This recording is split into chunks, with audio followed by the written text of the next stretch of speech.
사람은 위기를 만나면 누구나 다 자연스럽게 어딘가를 바라보게 됩니다. 평상시 내가 의지했던 것, 또 나의 습관을 쫓아서 내게 문제가 있고 위기가 찾아오게 되면 익숙한 자리를 찾아 헤매게 됩니다.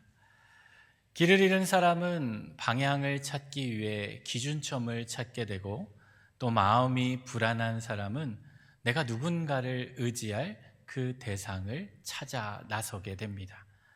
그 시간은 병원에서 검사 결과를 기다리는 것처럼 아직 일어나지 않은 일까지 두려움 가운데, 또 그 두려움이 더 큰 두려움을 낳고, 또 더 큰 두려움이 더 큰 두려움을 낳는 계속되는 두려움 속에 머물게 됩니다. 그러나 믿음은 무엇입니까? 믿음은 우리의 삶의 눈앞의 상황, 우리가 처한 그 현실에서 시작되는 것이 아니라, 믿음은 하나님을 바라보기로 선택하는 그 자리에서 시작하게 된다라는 거예요. 우리의 삶도 마찬가지입니다. 어떤 사람은 문제를 만나게 되면 그 문제 가운데 또 낙심하고 좌절하고 절망하게 됩니다. 왜냐하면 그 문제를 내가 풀어낼 힘이, 능력이 나에게 없다는 것을 알고 있기 때문이죠. 그래서 그 문제를 풀어보기도 전에, 그 위기를 극복하려고 시도하기도 전에 어떤 사람들은 먼저 낙심하고 좌절하곤 한다라는 거예요. 그런데 또 어떤 사람들은 동일한 문제를 만나지만 그에게 능력이 없고 그에게 그 문제를 풀어갈 환경도 받쳐주지 않지만, 그 사람은 같은 상황 속에서도 하나님을 의지하고 하나님께 시선을 둠으로 그의 삶 가운데 소망을 품게 되는 사람이 있다라는 거예요. 결국 우리의 삶은 지금 무엇을 바라보고 있느냐에 따라 우리의 인생은 전혀 다른 방향으로 나아가게 된다라는 말씀입니다. 우리는 지금 사순절을 보내고 있습니다. 이 사순절을 보내며 오늘 우리에게 주신 이 말씀을 통해 특별히 오늘 나의 믿음의 시선은 무엇을 향하고 있는지를 생각해 보게 됩니다. 그래서 이 사순절은요, 우리의 시선을 점검하는 시간이다라고 말할 수 있어요. 바쁘고 분주한 삶 가운데, 일상 가운데 다양한 문제를 경험하고 있지만 그 문제 속에서 우리는 하나님보다 그 문제를 더 깊이 바라볼 때가 있습니다. 그래서 나에게 어려움이 찾아오면 그 어려움을 들고 하나님 앞에 나아가서 간절히 기도하기 전에 우리는 그 어려움을 붙들고 그 고난을, 그 위기를 묵상하곤 한다라는 거죠. 그래서 그 위기 앞에 더 큰 위기가, 그 문제 앞에 더 큰 문제가 아직 우리에게 닥쳐오지도 않았음에도 불구하고 그것들을 미리 두려워하곤 한다라는 것입니다. 그래서 사순절을 보내며 오늘 우리에게 주님은 물으십니다. 지금 너는 무엇을 바라보며 살아가고 있느냐? 지금 너의 시선은 어디를 향하고 나아가고 있느냐? 오늘 본문의 말씀도 마찬가지입니다. 광야에서 하나님의 말씀에 불순종하여 하나님께서 보내신 그 불뱀으로 인하여 이스라엘 백성들이 죽음을 당하게 되었어요. 그 가운데 하나님께서 보내주신 그 놋뱀을 통해 그 놋뱀을 바라보고 이들은 기적과 같은 그런 은혜를 입게 되었다라는 거예요. 오늘 이 민수기 21장의 말씀은요, 나중에 예수님께서도 이 사건을 언급해 주신 말씀입니다. 이 신약성경 요한복음 3장 14절 말씀을 보면 예수님께서 이 사건을 이렇게 이야기하십니다. 모세가 광야에서 뱀을 든 것 같이 인자도 들려야 하리니. 모세가 광야에서 그 놋뱀을 들어서 이 백성들을 살리신 것처럼 예수님께서도 자신이 십자가에 못 박혀 돌아가시면서 그 십자가에 달리신 그 모습을 많은 이들이 바라보고 그 구원의 은혜로 새로운 생명을 얻게 되었다라는 거예요. 오늘 이 말씀을 통해 사순절을 보내는 우리가 우리의 믿음의 시선을 어디를 바라보며 살아가야 하는지, 우리 믿음의 시선에 대해서 오늘 말씀을 함께 나눠보려고 합니다. 오늘 본문의 말씀인 민수기 21장의 말씀은요, 이스라엘 백성들이 그 광야의 여정을 이제 거의 마칠 즈음에 시작하는 말씀입니다. 이 백성들은 오래전에 출애굽의 은혜를 경험한 백성들이었습니다. 애굽에서의 430년의 그 노예로서의 삶을 마감하고 하나님께서 모세를 통해 주신 그 비전을 품고 또 이들이 이 출애굽을 하게 되었습니다. 홍해바다를 건너는 기적을 보았고 또 광야에서 하나님의 놀라운 은혜 가운데 이들은 자그만치 38년이라는 시간 동안 그 광야에서 살아가게 되었습니다. 매일 아침에 일어나면 하나님께서 이들에게 또 만나를 예비해 주셔서 그 광야와 같은 그 황량한 땅에서 그들은 먹을 것 걱정 없이 매일 그 만나를 통해 38년이라는 시간을 또 지내올 수 있게 되었습니다. 그러한 하나님의 은혜를 경험하고 하나님의 기적을 경험했던 그들이었지만 그들의 삶의 모습을 보면 어떻습니까? 여전히 그들은 광야에 머물러 있었다. 하나님께서 모세를 통해 너희를 축복의 땅, 약속의 땅 가나안으로 인도해 주시겠다라고 말씀하셨지만 그 말씀을 주신 지도 이제 38년, 약 40년의 시간이 지나게 되었다라는 거예요. 그들의 인생을 돌아보면 정말 많은 은혜를 경험하고 기적을 경험했던 그들이었지만 그럼에도 불구하고 그들의 삶은 여전히 광야의 길을 걸어가고 있었다라는 거예요. 오늘 본문 21장의 앞부분을 보면 또 하나님께서 그 광야 가운데 또 이 백성들에게 은혜를 더하셔서 아랏 왕과의 전쟁에서 이들로 하여금 승리를 주셨지만 그 승리의 기쁨이 그리 오래 가지 않았습니다. 왜냐하면 이들은 그 전쟁에서의 승리를 경험하고 또다시 걸어가는 그 길에서 에돔 왕이 자신들이 가는 그 길을 허락해 주지 않았기 때문이었어요.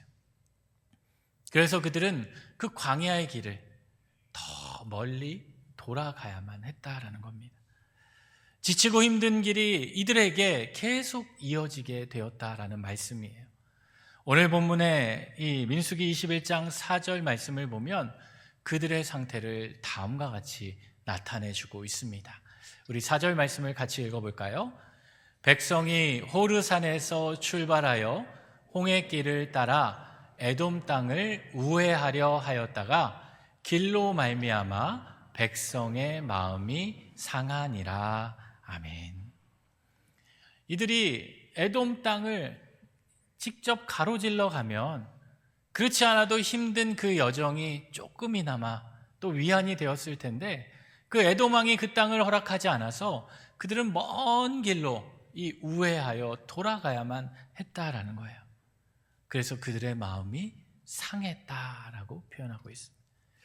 오늘 본문에서 이들의 마음이 상했다라는 표현은요, 그냥 단순히 기분이 나쁘고 그들의 또 짜증이 나고 그냥 피곤한 정도가 아니라 지난 38년의 그 길었던 그 시간들, 답답하고 더 이상 우리의 힘으로 할 수 없을 것 같은 그 분노로 인해 더 이상 참기 어려울 만큼 마음이 지치고 낙심된 상태를 가리킵니다.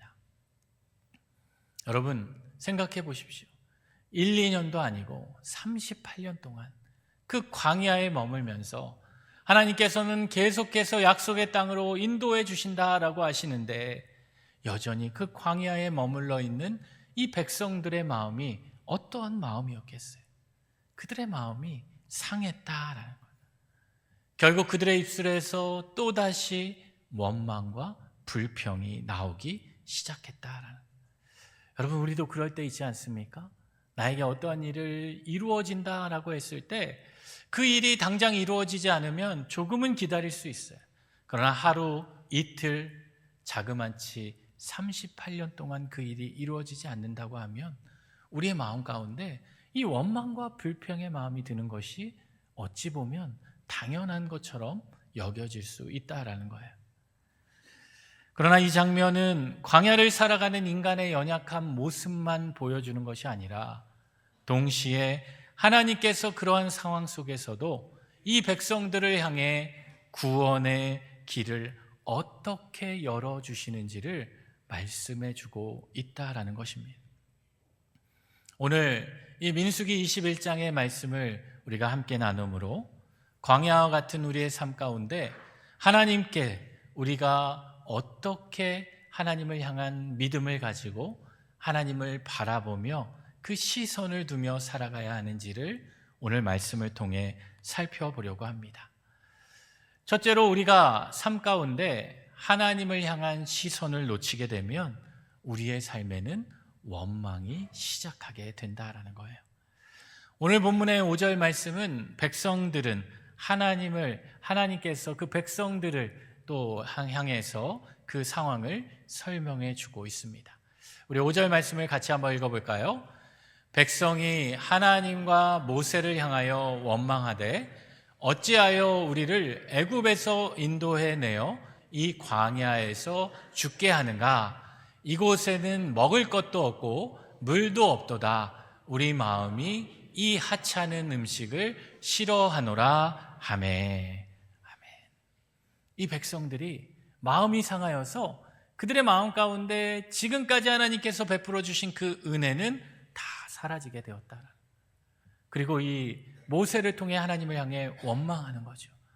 어찌하여 우리를 그 애굽에서 인도해 내었느냐. 여러분, 이스라엘 백성들이 애굽에서 했던 그 일은 무엇입니까? 지금처럼 자유가 있는 것도 아니고 자신들이 이렇게 마음껏 살아갈 수 있는 것도 아니고 그들의 신분은 노예에 불과했다. 그럼에도 불구하고 그 노예에서 자유인으로 하나님의 자녀로 신분을 하나님께서 바꿔주셨음에도 불구하고 그들은 현실에 처한 그 상황 속에서 어찌하여 우리를 그 애굽에서 건져내었느냐라며 원망하고 있다라는 거예요. 또 이들은 어떻게 원망합니까? 이곳에는 먹을 것도 없고 물도 없도다라고 이야기해요. 여러분, 광야가 그렇습니다. 먹을 것이 없고 물도 없는 곳이 바로 광야예요. 그렇지만 하나님께서 38년 동안 이들을 어떻게 인도하셨습니까?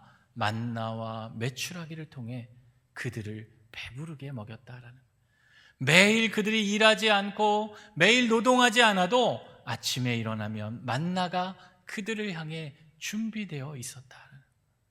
그리고 물이 없을 때마다 하나님은 반석에서 물이 나게 하시고 그들의 생명을 지켜주셔서 38년 동안 그들의 인생을 여기까지 인도해 주셨음에도 불구하고 이들은 하나님을 향해 먹을 것이 없다, 물도 없다라고 원망했던 것입니다. 그리고 40년 동안 그들이 먹어왔던 그 만나를 어떻게 평가하냐? 이 하찮은 음식을 싫어하노라 라며 원망했다라는 거예요. 그 만나 때문에 굶주림 없이 그 은혜로 인해 살아왔음에도 불구하고 그들은 그 은혜를 잊은 채 하나님을 향해 원망했다라는 거예요.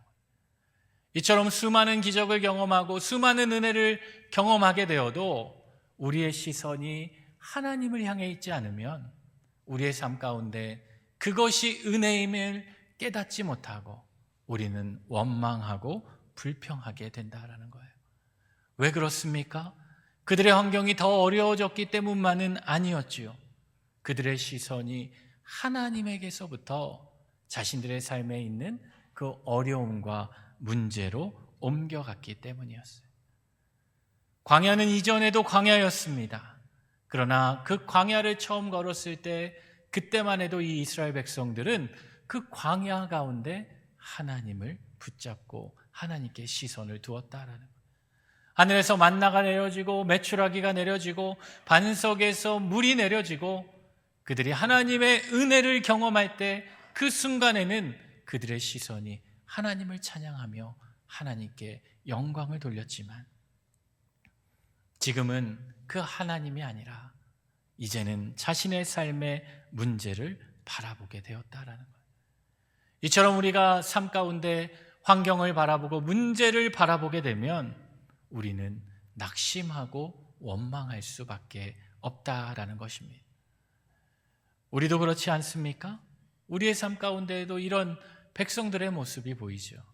우리의 삶에 일이 잘 풀릴 때에는 우리의 삶 가운데 함께 하시는 그 하나님을 찬양하게 됩니다. 내 모든 삶이 감사가 넘치게 되고 기쁨이 넘치게 된다라는 거예요. 그런데 우리의 삶에 어려움이 찾아오면 우리의 마음이 쉽게 흔들리게 되고 만다라는 거예요. 내가 가진 시선도 마찬가지예요.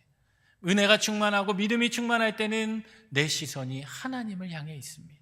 나에게 어려움이 있고 나에게 문제가 다가오게 되면 그 하나님을 향했던 시선이 다시 나에게 있는 그 문제를 바라보게 된다는 거예요. 예수님의 제자 베드로가 그랬습니다.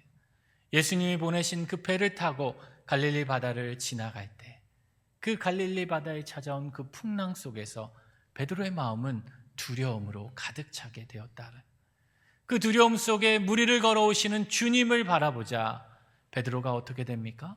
주님을 바라보고 그 역시 무리를 걷게 되었다. 그런데 그것도 잠시이죠. 그 무리를 걷던 베드로가 순간 불어오는 그 풍랑을 다시 바라보니 그가 점점 바다에 빠져가게 되었다라는 거예요. 이처럼 우리의 인생의 그 신앙은 결국 환경의 문제가 아니라 우리의 시선의 문제이다라는 거예요. 그래서 히브리서 기자는 히브리서 12장 2절 말씀에서 다음과 같이 선포해 주고 있습니다. 믿음의 주요 또 온전하게 하시는 이인 예수를 바라보자.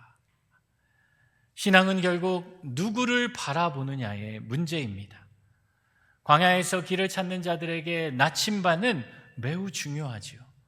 그 나침반이 없으면 어디가 어디인지 정확하게 알 수 없고 내가 찾아가는 그 길이 결국에는 다른 방향의 길이 될 수 있다라는 거예요. 신앙도 마찬가지입니다. 우리 신앙에서도 이 나침반이 중요한데 그 나침반을 바라보는 그 시선이 바로 영적인 신앙의 나침반이다 할 수 있어요. 나침반이 끊임없이 북극을 가리키듯이 신앙의 나침반은 우리의 시선을 하나님께로 고정시켜 준다라는 거예요. 우리는 종종 문제를 보고 상황을 보고 넘어지곤 합니다. 그러나 신앙은 문제가 사라져서 생기는 것이 아니라 우리의 시선이 바뀔 때 시작하게 된다라는 거예요. 이처럼 우리의 삶 가운데 하나님을 향한 시선을 놓치게 되면 오늘 우리도 이 백성들처럼 우리의 삶에 감사가 아니라 원망이 우리의 마음을 채우게 된다라는 거예요. 사순절을 보내며 우리의 삶 가운데 그러한 영적인 시선이 회복될 수 있기를 바랍니다. 우리의 삶에 있는 그 문제 가운데, 그 어려움 가운데, 그 위기 가운데 나에게 있는 그 문제를 바라보며 살아가는 인생이 아니라 우리의 삶 가운데 오늘도 내일도 함께 하실 그 주님을 바라보며 우리의 시선을 주님께 두고 살아가는 믿음의 자녀들이 되실 수 있기를 바랍니다. 둘째로 우리가 죄의 길로 가게 되면 우리는 결국 죽음에 이르게 되고 만다라는 거예요. 오늘 말씀을 보면 하나님을 향해 주님께서 베풀어 주신 그 은혜를 기억하지 못하고 주님께서 더해 주신 그 사랑의 은혜를 감사하지 못하고 원망하고 살아가는 그 이스라엘 백성들에게 하나님께서 불뱀을 내려서 그들을 심판하셨다라는. 이 불뱀은 무엇이냐면 그 이스라엘의 그 광야에 서식하는 이 독사를 가리킵니다. 특별히 이 불뱀에 물리게 되면 온 독이 온 몸에 퍼져서 이 온 몸이 불에 타는 것 같은 그 심한 고통을 앓는다라고 해서 그 뱀을 불뱀이라고 부른다라는 거예요. 많은 사람들이 하나님께 감사하지 못하고 하나님의 은혜를 기억하지 못해서 하나님이 보내신 이 불뱀에 물려 죽게 되었어요. 이 사건은 단순한 징벌이 아니었다라는 거예요. 그들의 시선이 하나님께로 향하지 못할 때, 하나님께서 우리의 삶 가운데 주신 은혜를 기억하지 못하고 감사하지 못할 때, 우리 안에 남겨진 그 죄가 결국 우리를 어디로 이끌어 주는지를 보여주고 있는 말씀이다라는 거예요. 사도 바울은 로마서 6장 23절에서 유명한 말씀을 했습니다. 죄의 삭은 사망이다. 죄의 삭은 결국 우리로 하여금 죽음에 이르게 한다라는 거예요. 여러분, 죄는 어떻습니까? 죄는 누룩과 같다라는 거예요. 누룩과 같아서 아주 작은 부분일지라도 처음에는 작은 불평, 작은 아쉬움으로 시작되지만 그 아쉬움과 그 불평이 점점 자라게 되어서 결국에는 하나님을 떠나는 그 죄악의 길로 우리를 인도하게 된다라는 거예요. 그래서 우리로 하여금 하나님께서 우리에게 주시는 영생의 선물이 아니라 그 죄로 인해 우리는 결국 사망에 이르게 되고 만다라는 것이죠. 어거스틴은 이러한 죄의 본질을 다음과 같이 설명해 주고 있습니다. 죄는 하나님에게서 돌아가는 것이며 하나님에게서 멀어질수록 인간은 생명에서 멀어진다라는 거예요. 이처럼 죄는요, 단순한 잘못이 아니다라는 거예요. 내가 누군가에게 잘못을 져서 그냥 그 잘못을 내가 덮는다고 감춰지지 않는다라는 거예요. 내가 죄를 내 마음 가운데 품고 있으면 그 죄는 우리의 마음을 짓누르고 우리의 삶을 짓누르고 우리의 인생을 짓눌러서 결국 그 죄의 삭스로 인해 우리는 하나님과 멀어지게 되고 우리는 죽을 수밖에 없다라는 거예요. 그렇게 성도들은 그 죄를 깨닫게 되었다면 우리는 즉시 지체하지 않고 하나님께로 돌아갈 수 있어야 합니다.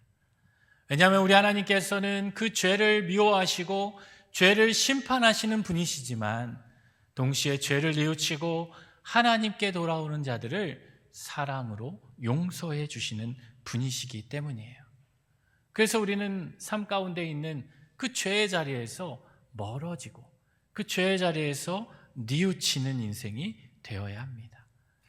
시편 1편 1절 말씀을 보면 이 말씀이 있습니다. 우리 같이 한번 읽어보겠습니다. 복 있는 사람은 악인들의 꾀를 따르지 아니하며 죄인들의 길에 서지 아니하며 오만한 자들의 자리에 앉지 아니하고. 복 있는 사람들의 이야기를 하면서 이 악인들의 모습이 어떠한지를 이야기해 주고 있어요. 악인들은 어떻다라는 겁니까?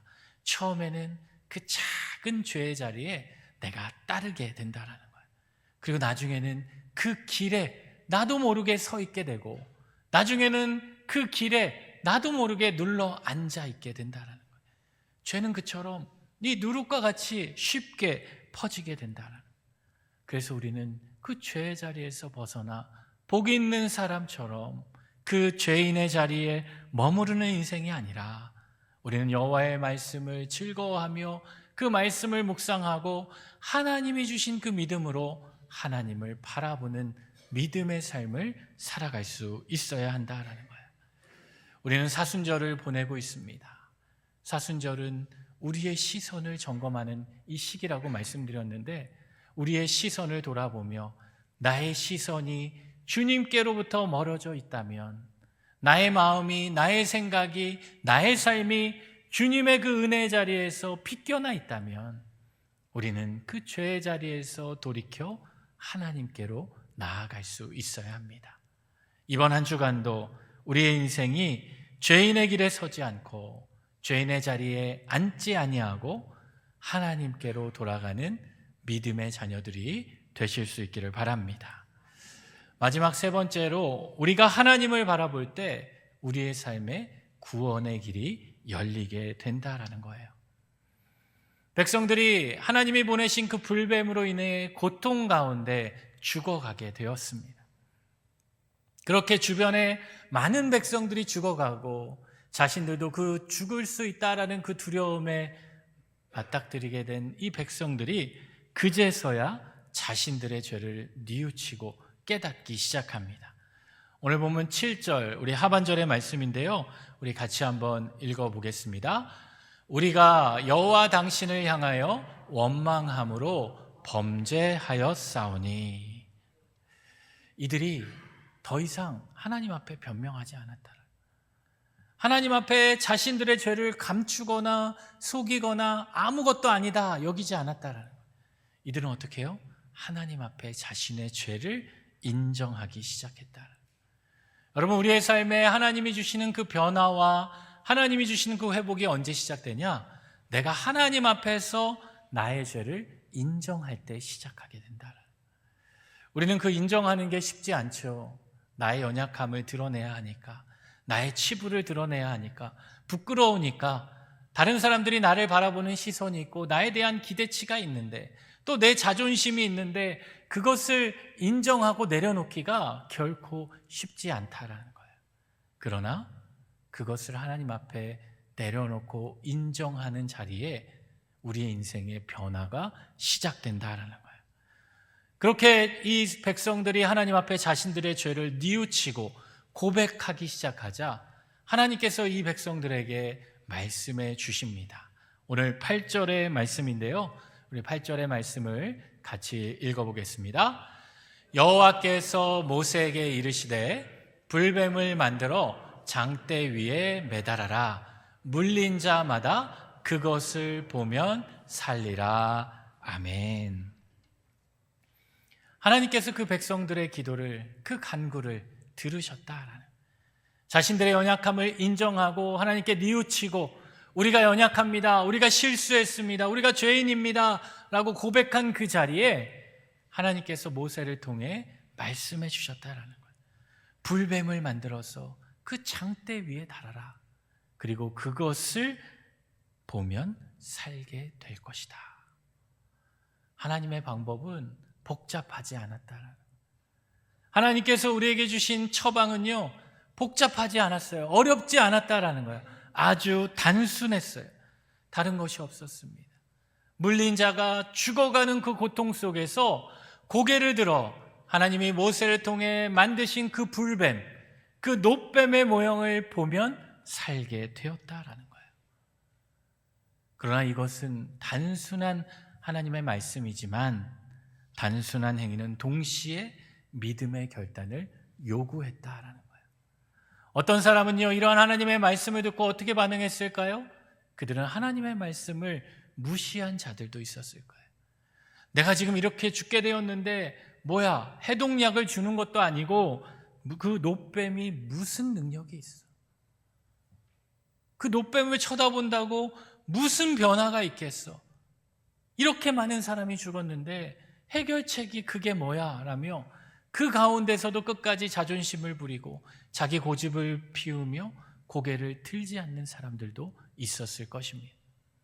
그러나 그 자리에서 고통 속에서도 고개를 들고 그 하나님께서 보내신 그 놋뱀을 쳐다본 사람은 그들의 그 고통 속에서도 죽음을 피하여 생명을 얻게 되었다라는 거예요. 이 사건은 훗날 예수 그리스도의 십자가를 예표해 주고 있는 사건입니다. 광야에서 그 놋뱀을 바라본 사람이 살아났던 것처럼 예수 그리스도께서 그 십자가에 달리신 그 십자가의 보혈의 능력을 믿고 주님을 바라본 사람들은 그들은 생명을 얻을 수 있게 되었다라는 거예요. 종교개혁자 마틴 루터는 이 말씀을 묵상하며 그는 다음과 같이 고백을 했습니다. 우리 같이 한번 읽어보겠습니다. 구원은 인간의 행위가 아니라 그리스도를 바라보는 믿음에서 시작된다. 구원이 그렇다라는 거예요. 우리 인간의 행위가 아니라 내가 얼마만큼 선을 쌓았고 내가 얼마만큼 열심히 살았느냐에 따라 구원이 달려진 것이 아니라 내가 얼마만큼 지식을 가지고 얼마만큼 큰 지위를 가졌다고 해서 이 구원이 이루어지는 것이 아니라 그 구원은 예수 그리스도를 바라보는 그 믿음의 시선에서 시작하게 된다라는 거예요. 여러분에게도 그러한 믿음이 넘치게 될 줄로 믿습니다. 제가 이 말씀을 준비하면서 이게 묵상하다가 오늘 아침에 이 일부 예배 들어오기 전에 이 기도하는데 이 한 찬양이 떠올랐어요. 이 믿음의 진리에 대해서 우리에게 말씀해 주신 찬양이죠. 아마 주일학교를 다니신 분들은 다 아시는 찬양이에요. 아마 핸델의 메시아만큼 세계적으로도 유명하고 알려진 찬양인데 그 찬양의 제목은 뭐냐? 돈으로도 못 가요 라는 찬양이에요. 여러분 아시죠? 돈으로도 못 가요 하나님 나라, 힘으로도 못 가요 하나님 나라, 거듭나면 가는 나라 하나님 나라. 그 다음 가사가 어떻게 되냐? 믿음으로 가는 나라 하나님 나라. 여러분 하나님의 나라, 우리가 얻는 그 구원이 그렇다라는 거예요. 믿음으로 가는 나라가 바로 하나님의 나라이다. 나에게 연약함이 있고 나의 환경이 무너질 것 같고 부서질 것 같고 내 인생의 불뱀과 같은 고통이 여전히 나를 짓누르고 억누르고 있지만 하나님께서 오늘 우리에게 보내주신 이 말씀, 하나님께서 우리를 위해 주신 예수 그리스도의 십자가를 바라보는 그 믿음으로 살아가는 자들은 그 믿음으로 하나님 나라에 들어가게 된다라는 것입니다. 어쩌면 오늘 말씀을 듣는 이 자리에 우리 성도들 중에 또 불뱀과 같은 그 고통에 놓여 있는 자들이 있으실 겁니다. 질병의 불뱀으로 인해 고통 가운데 있고 또 관계의 불뱀으로 인해 어려움 가운데 있고 경제적인 불뱀으로 인해 또 어려워하고 있고 또 자녀의 문제로 인해 또 가정의 문제로 인해 큰 문제로 인해 내 인생이 불뱀에 물려서 고통 속에 죽어가는 그러한 성도님들이 계실 겁니다. 그러한 인생에서 오늘도 하나님께서는 우리에게 동일하게 말씀해 주십니다. 십자가를 바라봐라. 그리하면 살리라. 노뱀을 쳐다본 즉 살리라. 하나님은 우리에게 말씀해 주고 계십니다. 사랑하는 성도 여러분, 이스라엘 백성들이 이 광야에서 불뱀에 물렸지만 노뱀을 쳐다볼 때 그들이 살았던 것처럼 오늘도 우리에게 주신 그 믿음의 시선으로 하나님을 바라볼 수 있는 그러한 믿음의 자녀들이 되실 수 있기를 바랍니다.